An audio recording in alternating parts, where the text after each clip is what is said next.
장씩 관리 도시야. 네네네. 아무것도 안 했는데. 아무것도 안 해서. 그냥 오늘부터 나도 모든 걸 필기하게 오늘은 이제 보이론에 대해서 공부하도록 할게요. 네. 보이론이 나오기 전에 이미 예전부터 분광학자들은 수소원자 스펙트럼을 잘 측정을 하고 있어요. 그래서 가시광선 대역의 스펙트럼을 잘 설명하는 발머 시리즈가 이미 개발이 되어 있어요. 발머에 의하면은 수소 원자에서 가시광선 대역에서 나온 스펙트럼이 다음과 같은 식으로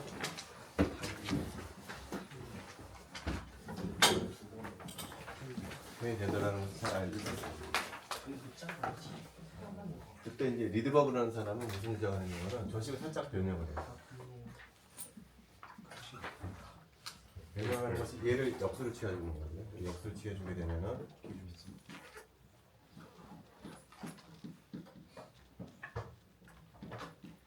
그 4를 앞으로 빼주게 되면은요.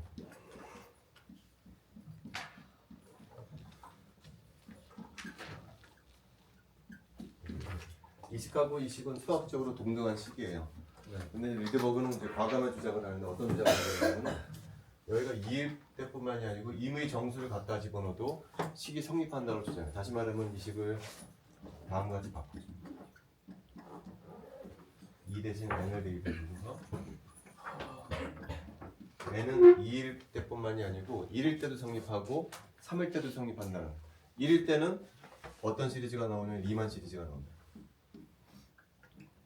n이 2일 때는 발머 시리즈가 나오고 가시광선 대역에서 n이 3일 때는 적외선 대역에서의 하선 시리즈가 나오더라고 설명합니다. a분의 4 대신에 이제 리드버그 상수라는 의미에서 r로 바꿔줍니다. 이것이 보호가 수소원자 이론으로 나오기 훨씬 전부터 이 식은 이미 알려져 있었다는 거예요. 근데 이 식은 굉장히 심오한 식이에요. 따지고 보면 양적하고 주장하기 전에 이 식이 의미하는 바는 뭐냐면은 보호가 이제 우리가 보호의 얘기를 할 텐데 보호의 주장은 뭐죠? 여기가 하나가 있으면은 어떤 정상 상태가 있다는 거죠. 그리고 빛은 정상 상태에서 회전할 때 빛이 나오는 것이 아니고 한 상태에서 다른 상태로 전이할 때 빛이 나온다는 거예요. 이때 나오는 빛의 주파수는 어떻게 측정하냐면은 이 두 상태 에너지 차가 H에 비례한다라는 식으로 우리가 이제 이론을 구성하려고 합니다. 바로 그 식을 바로 그 이야기를 분변해주고 있는 식이라는 거예요. 이거는 수소 원자로부터 나온 스펙트럼은 두 항의 차이로 나온다는 것을 의미하고 있는 식이라는 거예요. 바로 보호가 주장하려고 하는 것과 거의 동일한 주장을 하게 될 거예요. 여기서 우리가 보통 파동 그러면은 그 파동을 스페시파이 하기 위해서 파장이라든지 주파수라는 양을 자주 사용하는데요. 리드버그가 이 식을 발견한 이후부터는 람다분의 1이라는 양이 굉장히 중요한 역할을 하고 있다는 걸 사람들이 알게 돼요. 그래서 기호로 얘를 주파수 표시에다가 핵 표시를 해요. 그리고 뭐라고 있냐면은 웨이브 넘버라고 합니다. 분광학하는 사람들은 보통 파장이나 주파수 단위보다는 웨이브 넘버 단위를 즐겨 사용해요. 웨이브 넘버의 정의는 뭐냐면은 그냥 단순히 파장분의 역수야. 이 식이 왜 중요하게 되기 시작했냐면 바로 리드버그 식으로부터 유래합니다. 자, 웨이브 넘버의 단위는 어떻게 될까요? 웨이브 넘버는 파장분의 역수이기 때문에 이 파장의 단위가 미터잖아요. 미터의 역수가 바로 웨이브 넘버의 단위. 근데 이제 보통 분광학자들은 미터의 역수보다는 어떤 단위를 더 즐겨 사용하냐면 센티미터의 역수를 즐겨 사용해요. 여기 어떤 물리량을 표시하는 기호가 있고 위에 핵 표시가 있잖아요. 핵 표시가 있을 때는 보통 그 단위가 웨이브 넘버 단위라는 것을 의미할 때가 많아요. 참고적으로 알아두도록 하고요. 그럼 이제 보호 이야기부터 한번 들어가 보도록 할게요. 자, 보호는 수소 원자를 설명하기 위해서는 고전 역학으로는 설명하지 못한다. 원자 같은 미시 세계에서는 새로운 역학 체계가 필요하다라는 주장을 하게 됐어요. 그래서 몇 가지 공리를 세워. 첫 번째 공리는 뭐냐면은 첫 번째 정상 상태가 존재한다. 미시 세계에서. 그래서 정해진 궤도, 정상 상태에서만 전자는 돌 수가 있다 주장을 해요. 핵이 있으면 이렇게 어떤 양자화된 정상 상태에서만 전자가 회전할 수 있다. 그리고 두 번째 가정은 뭐냐면 근데 정상 상태에서 회전할 때는 전자가 빛을 방출하지 않는 것은 고전역학하고는 다른 개념이죠, 그죠? 그럼 언제 빛이 나오느냐? 한 정상 상태에서 다른 정상 상태로 도약을 할 때, 전이가 될 때, 혹은 이걸 양자 도약이라고 부르기도 해요. 양자 도약을 할 때 빛이 나오는 거예요. 여기 도울 때 빛이 나오는 것이 아니라는 거예요. 이 중요한 차이점은 도울 때 빛이 나오는 것이 아니고 한 상태에서 다른 상태로 전이할 때 빛이 나온다. 그럼 그때 나오는 빛의 주파수는 어떻게 구하느냐? 이 정상 상태와 이 정상 상태 에너지를 데이터 E라고 하게 되면 그것이 아인슈타인 릴레이션에 따라서 HNU랑 같다. 저 식으로 이용해서 우리가 주파수를 구할 수 있다라고 주장합니다. 세 번째 과정은 뭐냐면 그러면 정상 상태가 있다라고 하는데 정상 상태는 어떻게 구할 것이냐의 문제. 정상 상태는 어떻게 구하냐면은 전자가 어떤 핵줄을 돌잖아요. 돌면 물리학에서 뭐를 정의할 수가 있냐면은 가군능량이라는 걸 정의해 줄 수가 있어요. 물리책에 찾아보면은 고전 역학에 하면 가군능량 어떻게 계산이 되냐면은 전자 질량에다가 속도에다가 궤도 반경 R을 곱해 주는 게 바로 가군능량은 고전 물리학에서 유도가 되는 양입니다. 근데 보호가 주장하는 바는 뭐냐면 이 가군능량이 아무 값이나 가질 수 있는 것은 아니고 어떤 수의 정수배만 가능해요. 그 정수가 어떤 수가 바로 H발. 정수배라서 N은 보통 우리가 이걸 뭐라고 부르냐면 소위 양자수라고 부르는 거예요. H바의 정수배만 가능하다. H바가 이제 양자수에서 자주 정의하는데 H바는 어떻게 정의가 되냐면 H를 2파이로 나눠준 것을 우리가 H바라고 보통 자주 쓰는 그래서 요 세 가지 가정을 이용을 해서 리드버그의 실험식을 유도하게 됐어요. 그래서 유도 과정을 한번 살펴보겠어요. 근데 책에 나와 있기 때문에 그 유도 과정을 내가 따라하긴 할 텐데 그게 중요한 것은 아니에요. 유도 과정이 중요한 것은 아니에요. 그건 언제나 책 찾아보면 나오는 얘기예요. 뭐가 중요하냐면은 어떤 가정을 했냐고. 이게 주어졌을 때 그 식을 유도하는 것은 누구나 다 할 수가 있어. 중요한 거는 이 가정을 하는 게 어렵다는 거예요. 이 가정이 훨씬 중요한 거예요. 어떠한 가정을 했는지가 훨씬 중요하니까 이 부분에 여러분이 포커싱을 해요. 하지만 책에서는 이제 이거 가지고서 리드버그식을 유도하기 때문에 나도 수업 시간에 유도를 하긴 하도록 할게요. 자, 먼저 여기가 전자가 있죠. 핵이 있고 전자가 있으면은 전자가 회전하고 있으면 에너지가 있겠죠, 그죠? 에너지를 계산해 보면은 이렇게 될 거예요. 빼기 4파입0 R분의 G2제곱. 단전자 원자를 생각하고 있는 핵전화가 G인 단전자. 포텐셜 에너지, 그 다음에 키네틱 에너지는 2분의 이런 식으로 우리가 써줄 수가 있죠. 고전 역학에 하면 또 고전 역학에 가면은 회전하고 있는 입자는 원심력하고 구심력이 같아야 되거든요. 그래서 원심력하고 구심력 같아야 되기 때문에 R의 M의 V의 제곱은 4파이 쓰는 대로 R 제곱분의 G의 2의 제곱이라 이건 힘이니까 R 제곱이 되겠죠. 자, 요 식에서 여기 R하고 여기 R 제곱 하나를 상쇄시켜 주려고 해요. R이 없어지고 여기 R을 바꿔주는 거예요. 그럼 요 식에서 여기도 M이 V 제곱 있잖아요. 여기 M이 V 제곱 있잖아요. 얘가 얘랑 같아요. 그래서 2는 어떻게 표현해 줄 수가 있냐면 얘는 빼기 4파이제로 R분의 G 제곱 플러스 2분의 1 내가 M이 V 제곱도 또 얘야. 4파이제로 R분의 이렇게 해요. 그래서 이제 잠깐 한번 이 식을 살펴보면은요, 이 부분이 어떤 항이죠? 이 부분이 포텐셜 에너지 항이죠. 이 부분이 키네틱 에너지 항이에요.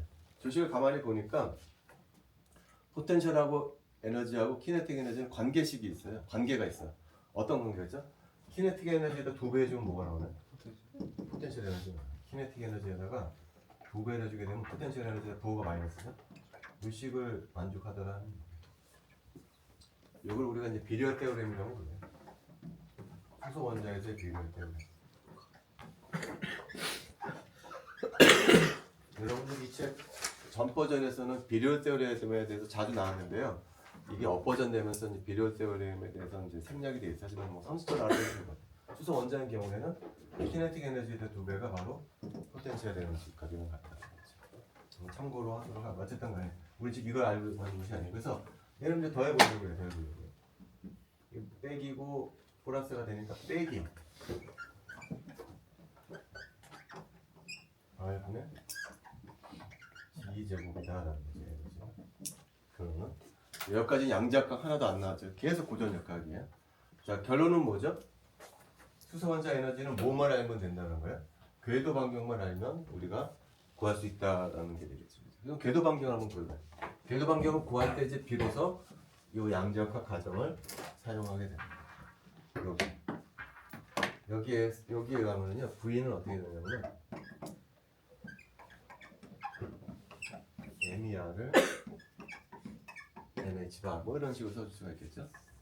여기 V를 여기다 대입을 해줘요. 여기다. 어떤 식이 만들어지냐면은 ME의 V 제곱이니까 ME의 제곱, R의 제곱, N의 제곱, H 바이 제곱이 되겠죠. 이게 뭐랑 같냐면은 4파이 입선은 제로 이렇게 되겠죠. 여기서도 R이 하나 날아가겠죠. R이 하나 날아가고 여기도 R이 날아가고 그 다음에 여기 M이 제곱이니까 이게 없어지고 M이 없어지게 될 거예요. 그래서 어떻게 할 거냐면은 R을 오른쪽으로 보낼 거예요. R을. 그 다음에 여기 부분은 왼쪽으로 보낼 거예요. 식을 다시 한번 써보면은 R이 오른쪽으로 가니까 R 이렇게 되겠죠. 그 다음에 왼쪽은 그냥 M이 N제곱에 H바의 제곱. 그 다음에 이 놈은 이쪽으로 오니까 분모 분자가 뒤바뀌겠죠.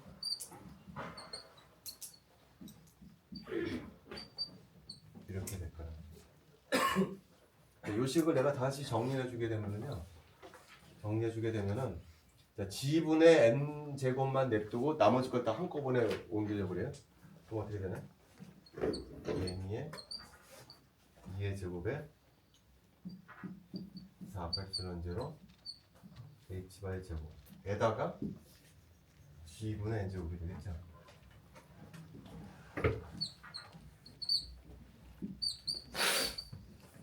이런 식으로 우리가 얻을 수가 있어요. 정리해주게 되는.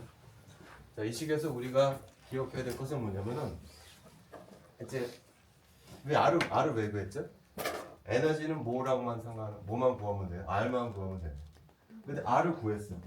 근데 R을 보니까 중요한 것은 뭐냐면은 이 앞부분 있잖아. 뭐 M이라든지 이건 알려져 있는 값이 알려지니까. 요거 복잡한 요 값을 구하잖아요. 그럼 얼마가 되냐면 이게 0.5이고 도움이 되는 거 계산해 줄 수가 있어. 그러니까 R은 어떻게 표현해 줄 수 있냐면 R은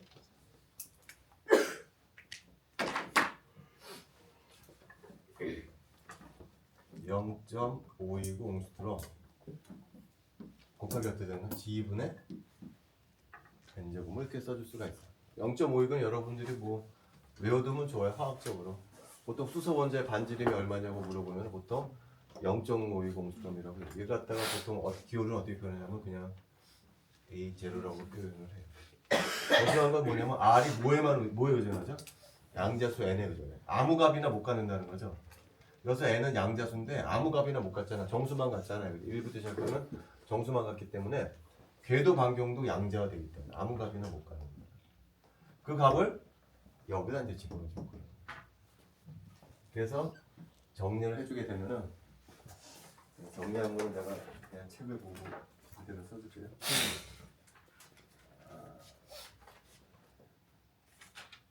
그래서 계산해보면 얘가 얼마가 되냐면은 빼기 8 입수형제를 제곱 H의 제곱에 M이 2의 4성 그 다음에 여기도 뭐가 나오냐면은 N제곱분의 G제곱 뭐 이런 식으로 정리가 가능해요. 여기 있는 R을 여기다 대입해서 정리해주게 되면 이 식을 얻게 됩니다.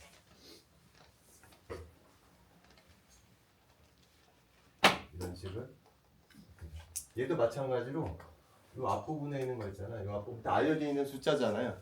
숫자들을 대입을 해서 에너지를 계산해 보면 얼마가 되냐면은 얘가 13. 일렉트론 볼트 단위로 13.6 일렉트론 볼트가 돼. 그래서 에너지는 어떻게 외워두면 좋냐면요. 이 N은 빼기 13.6 일렉트론 볼트에 N제곱 G제곱이다 라고 외워두면 편할 것 같아요. 수소 원자 반경은 보 라디우스에다 G분의 N제곱.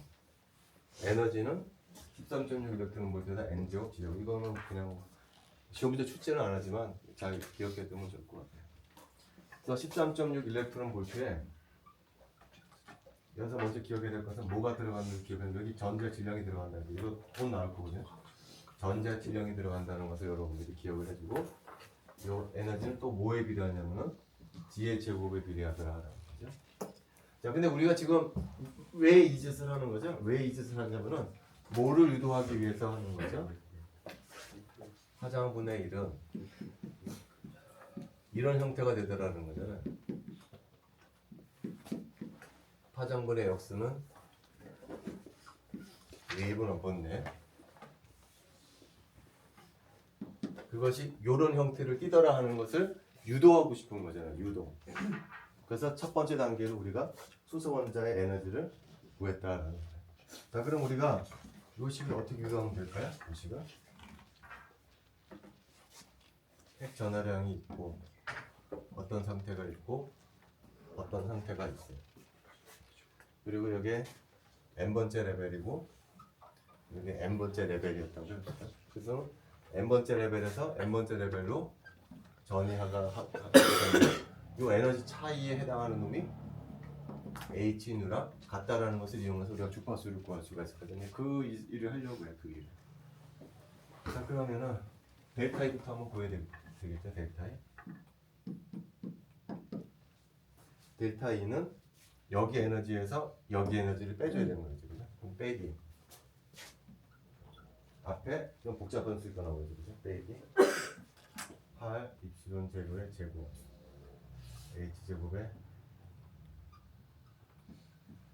그러다가 N 제곱분의 G 제곱이 되겠죠. 근데 여기 에너지 빼줘야 되겠죠? 그럼 이게 플러스가 되겠죠?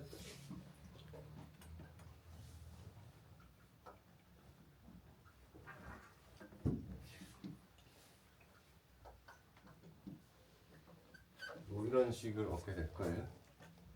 그럼 얘는 8입실론 제곱에 H 제곱에 N 2의 2의 4성. 여기다 빼기를 앞으로 뺍시다. 빼기를. 그럼 어떻게 되죠? n의 제곱 빼기 n의 제곱. 그 다음에 중요한 건 뭐가 들어가죠? g의 제곱. 이게 결론이죠, 그죠? 이게 뭐냐면은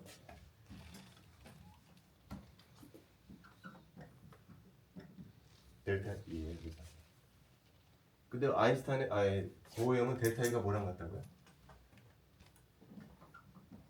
H 뉴랑 같아요. 그리고 C는 남다 뉴니까 남다분의 1이 나오면 어떻게 되죠? 남다분의 1은 이건가요? 남다분의 1은 C분의 1가 되겠죠? 그러니까 얘를 뭐로 나눠주면 될까요? C로 나눠줘. C 이렇게 되겠죠, 그죠? 그러면 그리고 또 H가 넘어가. 그리고는 삼성. 이게 뭐가 되죠? 이게 남다분의 1이 되겠죠. 그래서 우리가 이 식을 얻게 된다.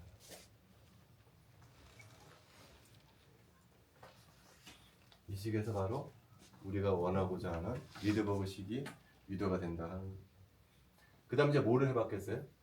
여기 R값하고 여기 R값하고 뭐를 비교해봤겠어요? 여기 값을 비교해봤어요. 이거는 측정하는 거죠. 이거. 리드버그는 이걸 측정했어. 측정값을 알고 있었어. 실험을 이용을 해서 R이 얼마인지 측정을 했을 거야.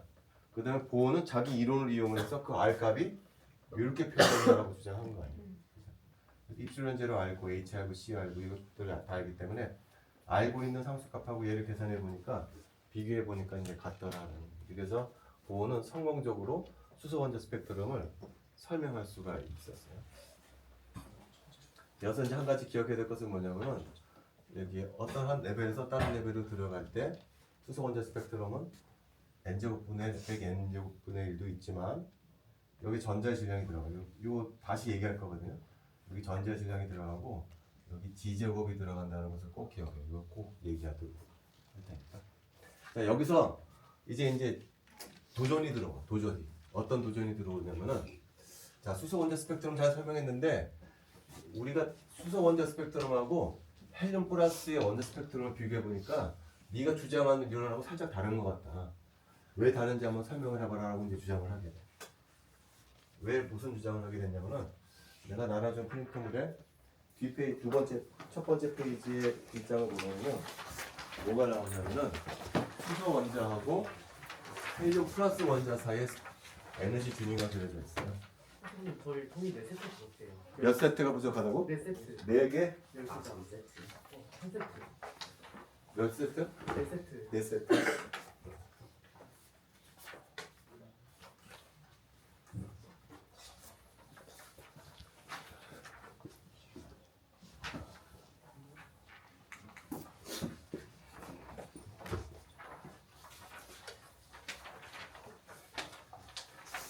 그래서 그 보호가 주장한 바와 같이 에너지를 계산해 보자. 수소는 G=1 단전자 원자, 헬륨 플러스도 단전자 원자인데 아까 에너지가 어떻게 된다고? 에너지가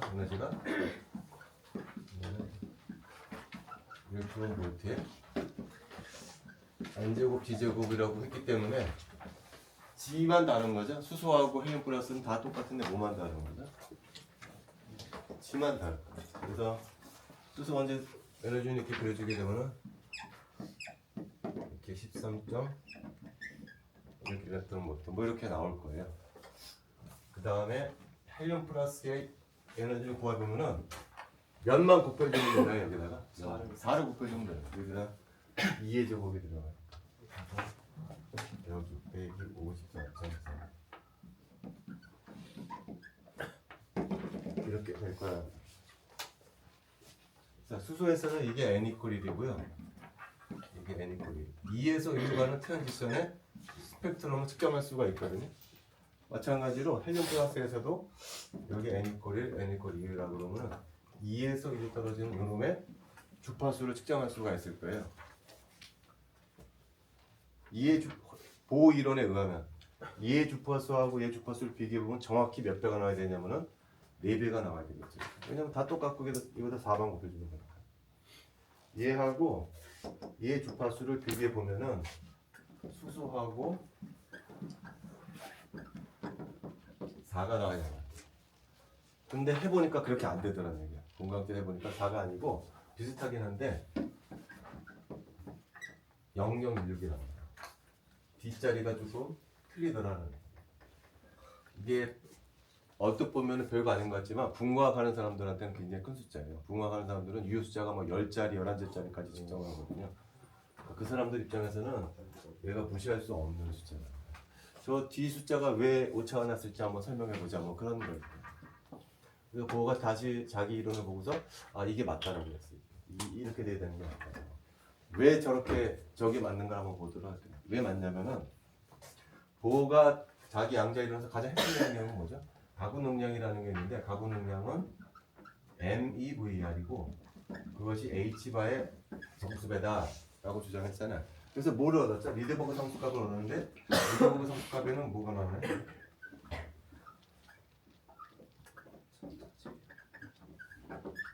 그래서 여기 아까 뭐라고 이거 기억하라고 그랬잖아요. 여기 전자 질량이 왜 나오나요?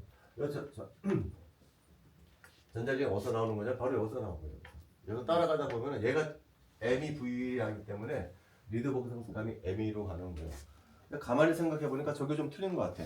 프린트물에 나와 있지만 저거는 뭐냐면 핵이 있고 전자가 있으면 전자만 도는다는 거예요. 전자만. 핵은 고정되어 있고 전자만 돌았을 때 이 원자 가구 능량이 얘인데 실제로는 어떠죠? 실제로는 그렇지가 않고 실제는 전자가 핵주를 도는 것이 아니고 어디로 도는 거냐면은 핵하고 전자 사이에 어딘가 무게중심이 있을 거라. 여기 프린트물에 나왔지만 어딘가 무게중심에서 얘도 무게중심을 돌고 핵도 무게중심을 돈다는 거예요. 프린트물에 나왔지. 다시 말하면 얘도 돈다는 거예요. 핵도. 근데 실질적으로 생각해 보면 어떻게 돼요? 실질적으로 생각해 보면은 이 핵의 질량이 전자 질량이 수천 배가 되기 때문에 이 무게중심이 사실은 어디에 있겠어요? 사실은 핵 근처에 있어요. 거의 핵에 있다라는 거예요. 그래서 핵이 돌지 않는다고 봐도 무방한데 지금 굉장히 정밀성을 요구하고 있잖아요. 정밀성. 그럼 그렇게 하면 안 된다. 그래서 다시 계산해봤어요. 다시 계산한다는 얘기는 뭐냐면 이 원자에서 전자만 도는 것이 아니고 핵도 돈다라고 생각을 하고 다시 가구 용량 계산해 보니까 이게 식이 비슷한데 뭐가 하나 수정이 돼야 되냐면 여기가 M2가 아니고 여기 M2 대신에 뭐를 집어넣어줘야 되냐면은 환산 질량을 집어넣어줘야 한다고 계산이 됩니다. 자, 환산 질량도 이제 자주 나올 텐데 환산 질량 어떻게 정의가 되냐면은 U분의 1을 어떻게 계산하냐면 이렇게 계산해요. 전자의 질량하고 프로톤의 질량을 알면 그 식을 이용해서 우리 환산 질량 계산할 수 있는데 가만히 보면은 이 식에서 얘 U는 뭐랑 거의 같겠어요? 전자 질량이랑 거의 같아야 돼. 왜 그러냐면은 프로톤의 질량이 수천분의 1, 수천 배거든. 그러니까 이게 거의 0에 가까워요. 거의 0에 가깝기 때문에 환산 질량이나 전자 질량이나 비슷하지만 정확히 같지는 않는다는 거죠. 지금 정확성을 요구하고 있는 거죠. 소수 셋째짜리, 넷째짜리를 들고 나오니까. 그래서 그 환산 질량을 여기다 집어넣어줘야 한다는 거예요. 그러면 이걸 M2가 아닌 U로 바꿔주게 되면은 그래서 이론을 다시 세우게 되면 여기가 뭐가 될까요? M2가 아니고 여기가 뭐가 들어가야 되냐면 환산 질량이 들어가야 됩니다. 자 그렇게 되면은 수소의 리드버그 상수값하고 헬륨의 리드버그 상수값이 살짝 달라져. 수소의 환산 질량하고 헬륨 플러스 환산 질량은 다르거든. 왜 그러냐면 여기에는 어떤 정보가 들어가야 되죠? 이제는 원자 핵의 질량이 여기 들어가 있어요. 그러면 수소 원자 핵의 질량하고 헬륨 플러스 원자 핵의 질량은 달라. 얘가 살짝 무겁다라는 거죠. 더 이상 리드버그 상수값이 같지가 않아.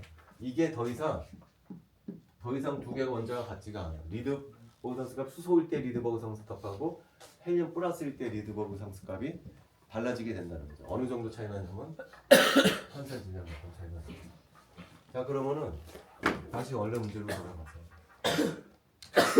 여기 프리퀀시하고 여기 프리퀀시는 이게 앞에 게 같았다 그러면 어떻게 되죠? 앞에 게 같았다 그러면은 얘가 뭐에만 의존할까요? 핵 전하량에만 의존하겠죠.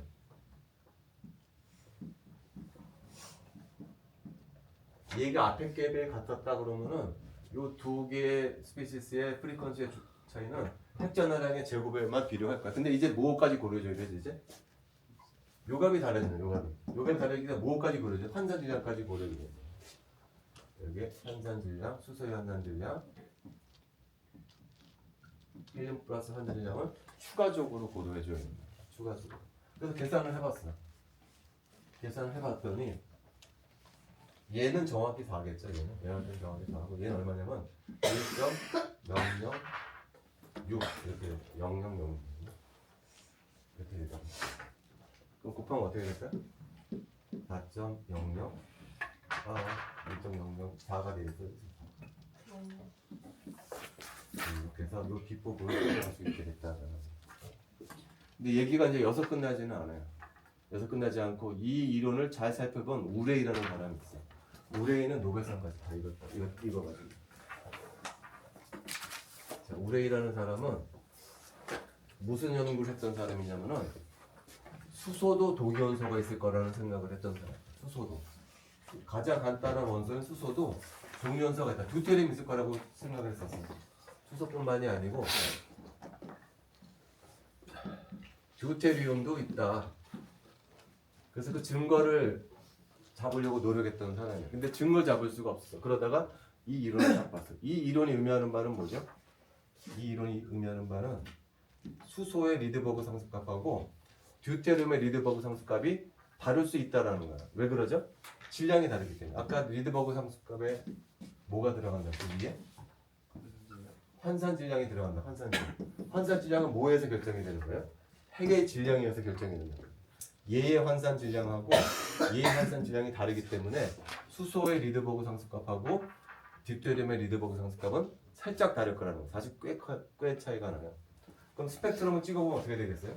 수소하고 중수소가 섞여 있는 시스템에서 스펙트럼을 찍어보면은 라인이 하나만 나오지 않을 거라는 거. 하나가 더 있을 거야. 살짝 비슷한 위치에서 이렇게 나올 거라는 거죠. 하나는 뭐고 하나는 뭐야? 하나는 수소고 하나는 중수소일 거라는 거죠. 왜 그러냐면 얘하고 얘는 다 똑같은데 전자도 하나 있는 건 마찬가지지만 핵의 질량이 다름으로써 얘 리드버그 상수값하고 얘 리드버그 상수값이 다를 거라는 거죠. 그래서 얘가 살짝 클 거라는 거죠.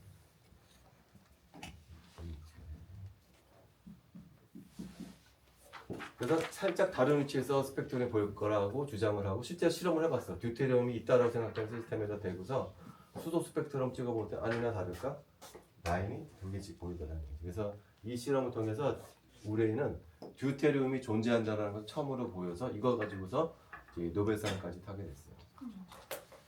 자, 그다음에 자 리드버그가 아니라 보호가 이 보호 이론을 발표한 해가 언제냐면은 1913년이에요.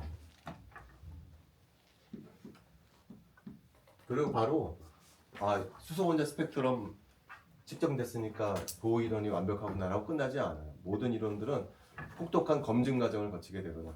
마찬가지로 보호도 이제 검증 과정을 거쳤는데 실험적으로 보호 이론이 맞다라는 것을 보여준 크게 대표적인 실험이 두 가지가 있어요. 두 가지가 뭐냐면은 모줄리의 X선 분광학 실험이 있고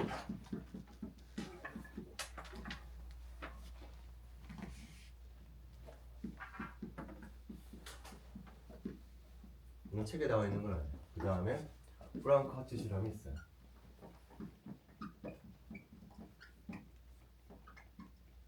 실험이 요 보호 이론을 서포트하는 이론으로 대표적인 케이스예요. 모줄리의 X선 분광학 실험은 얘도 1913년이에요. 1914년이니까 그냥 뭐 몇 달 뒤에 그냥 이 실험이 바로바로 진행이 되는 거예요. 이게 100년 전에도 이렇게 빨리빨리 실험이 진행이 되는 요즘은 얼마나 빨리 실험이 진행이 되겠어요. 먼저 모줄리 얘기부터 먼저 해요. 모줄리. 자, 모줄리는 X선 분광학이라는 기법을 이용을 해서 무슨 실험을 했냐면은 먼저 X선 분광학 하기 전에 X선에 대해서 한번 얘기해요. X선. X선은 누가 발견했냐면은 1895년에 렌트겐이 처음으로 발견했거든요. 근데 왜 X선에 X가 들어가 있을까? X가 원래 미지의 값이라는 의미가 있잖아요. 뭔가 어떤 선이 방출되긴 하는데 저 선에 대한 정체가 불분명했어.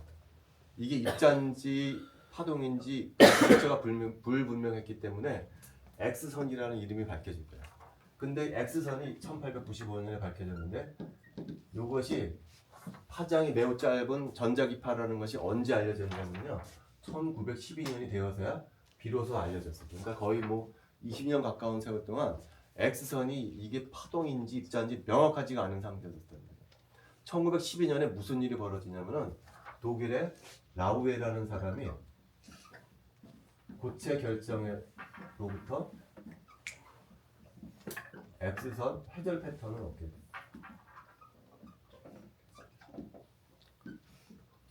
자, X선이 파동이라고 생각하는 사람들은 파장이 있을 거라는 거죠.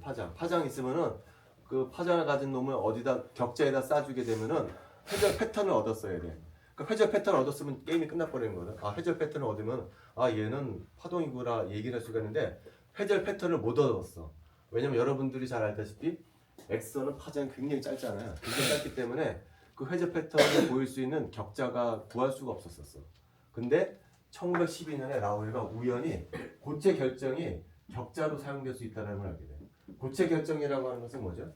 원자나 분자가 주기적으로 배열되어 있는 우리가 고체 결정이에요. 이게 바로 격자점이라는 거죠.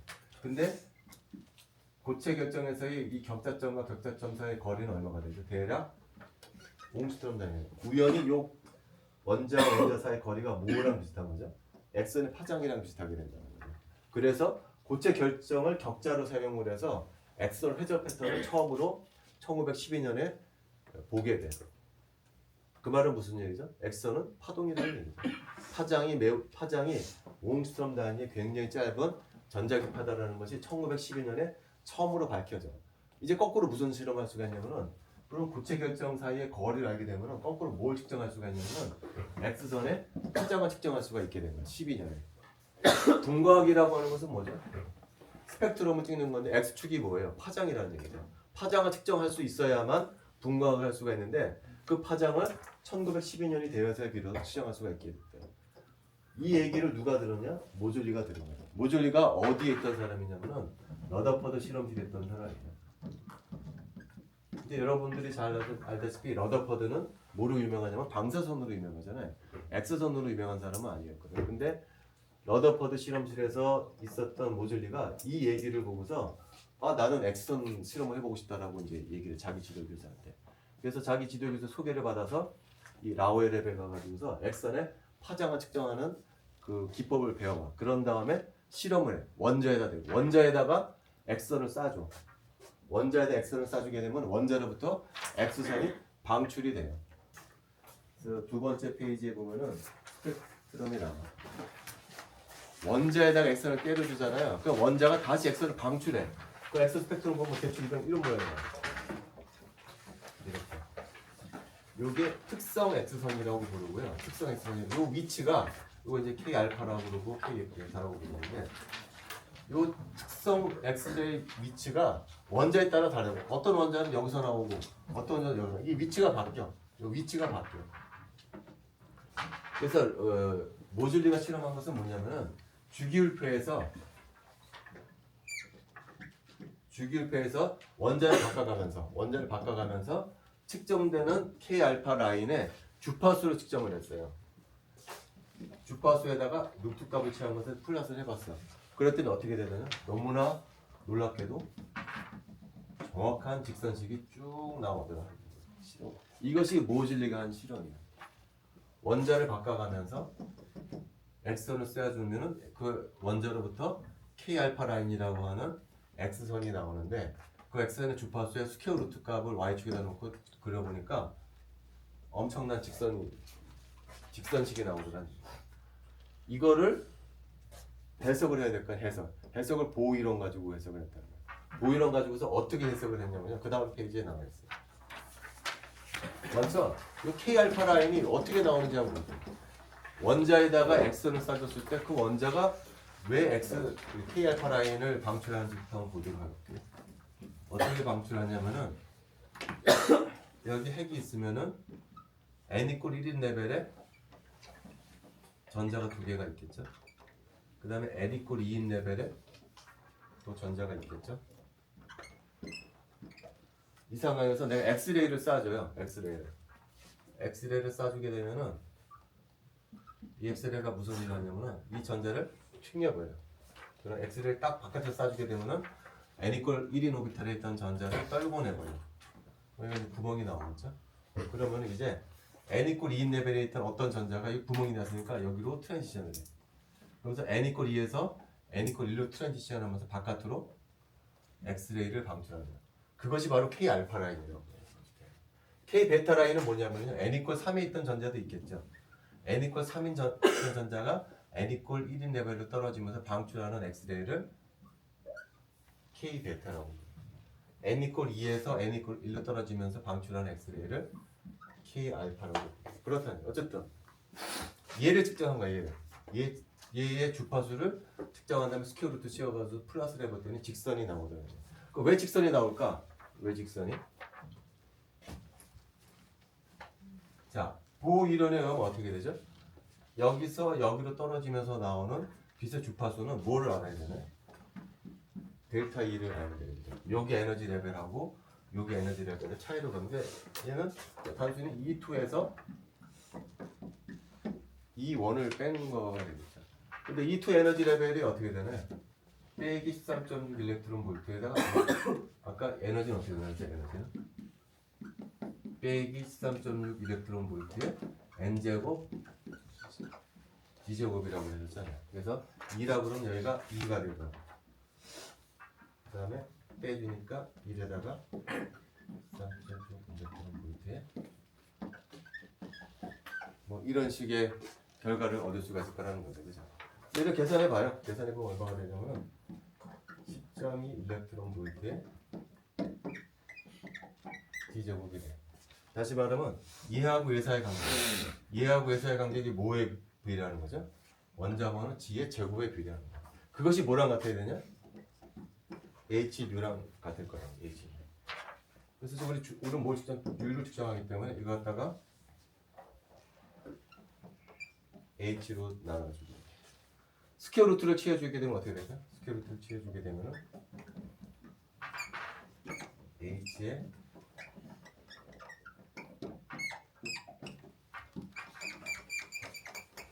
이런 식을 얻게 된다. 다시 말하면은 측정된 주파수에다 스퀘어 루트 취하고 X축에 G를 하게 되면은 무슨 식이 나와요? 직선식이 나와요. 아까 스펙트럼을 찍어보니까 여러분들 프린트물에 나와 있듯이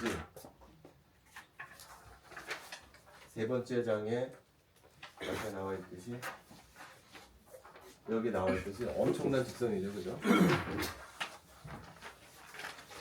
정말 깨끗한 직선이 나와요.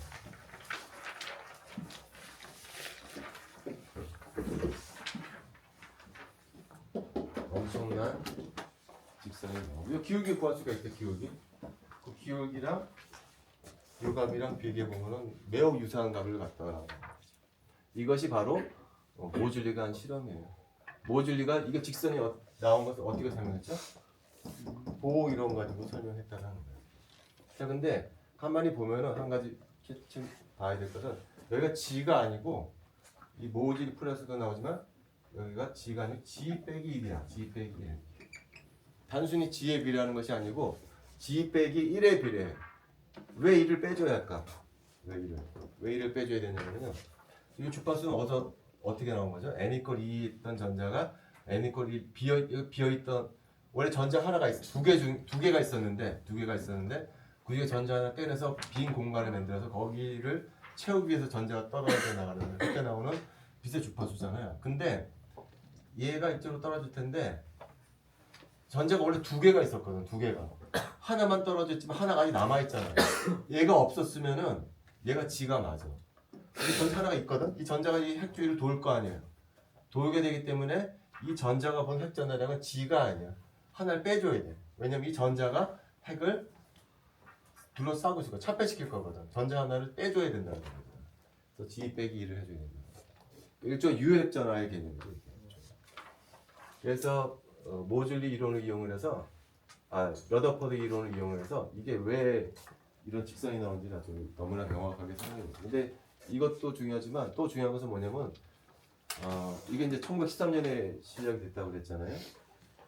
1913년 전까지는 주기율표가 무엇을 기준으로 배열됐냐면은 멘델레프의 주기율표였어요. 다시 말하면은 원자량을 기준으로 배열한 주기율표를 사용했는데 이제 모줄리가 뭐를 측정할 수가 있다. 주파수 측정하면 뭐를 하는 거예요? 원자 번호를 측정할 수가 있게 돼요. 체계적으로 주기율표에 나와 있는 모든 원소에 대해서 원자 번호를 측정할 수 있다는 얘기. 이제는 주파수 측정하고 그래서 주기율표가 바뀌어요. 이때부터 원자 번호를 중심으로 주기율표를 쓸 수 있게 됐다는 거죠. 이것이 이제 모줄리의 이론이에요. 이제 그 다음은 이제 또 두 번째 실험 결과는 뭐냐면은 프랑크퍼트 실험이라는 게 있어요. 자, 프랑크퍼트 실험은 뭔가 하면은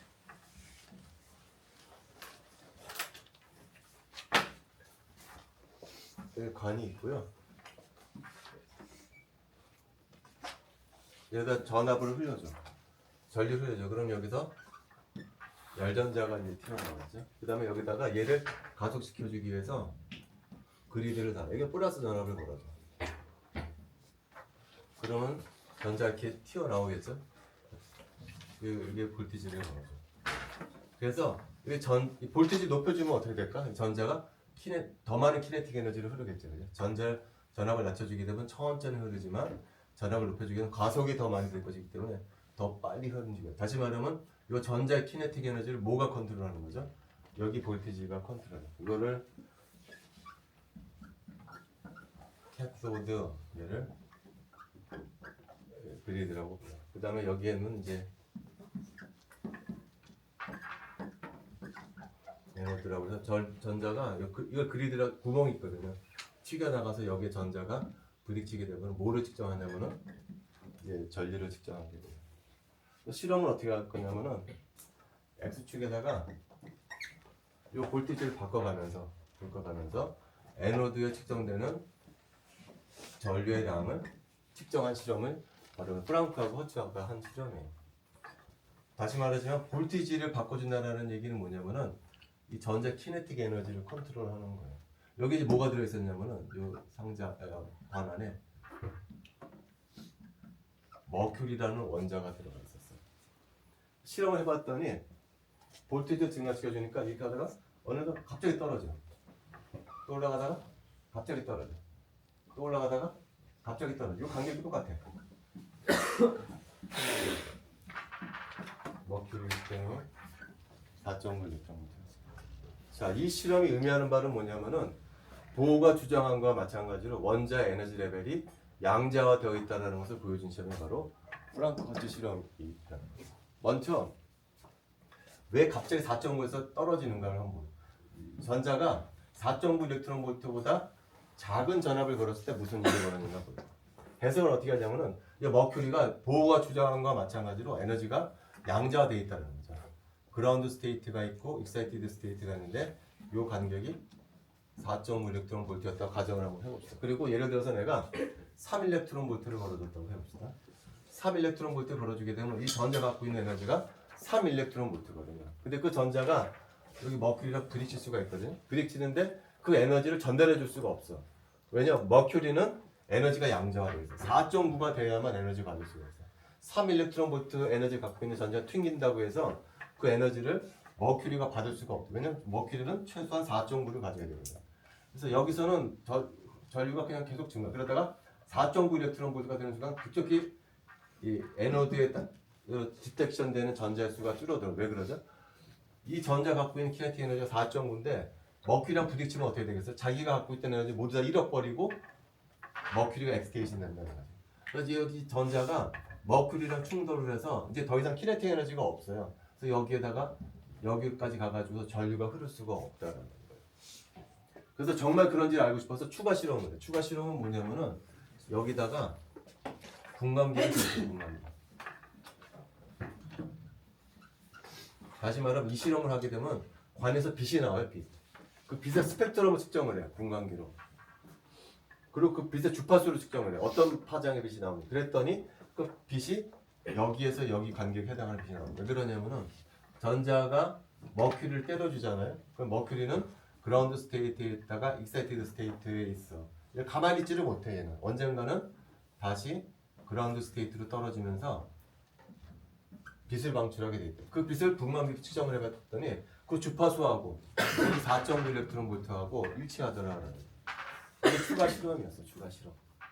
자, 근데 4.9 일렉트론 볼트가 아니고 9.8 더 나가서 4.9 곱하기 3배에 해당하는 볼티지를 걸어주게 되면은 무슨 일이 벌어지는 거고 무슨 일이 4.9가 아니고 4.9에 3배에 해당하는 전압을 여기다 걸어주게 되면 무슨 일이 벌어지냐면은 자, 여기서 열전자가 튀어나올 때 요 위치에서는 요 전자 키네틱 에너지가 0이에요. 아직 가속이 안 되니까. 근데 이 플러스 전압을 걸으니까 가속이 되겠죠? 3분의 1 되는 지점에 왔을 때 비로소 4.9 일렉트론 볼트라는 에너지를 갖게 돼요. 그럼 여기서 머큐리랑 충돌을 해. 전자하고 머큐리랑 충돌을 해. 그럼 어떻게 될까요? 그라운드 스테이트에서 익사이티드 스테이트로 올라가면서 빛을 방출하게 되겠죠.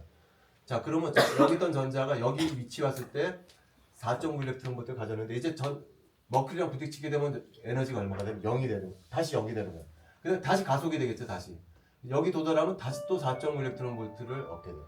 그럼 여기서 다시 또 부딪혀서 위에서 아래로 올라가면서 또 빛을 내겠죠. 그죠?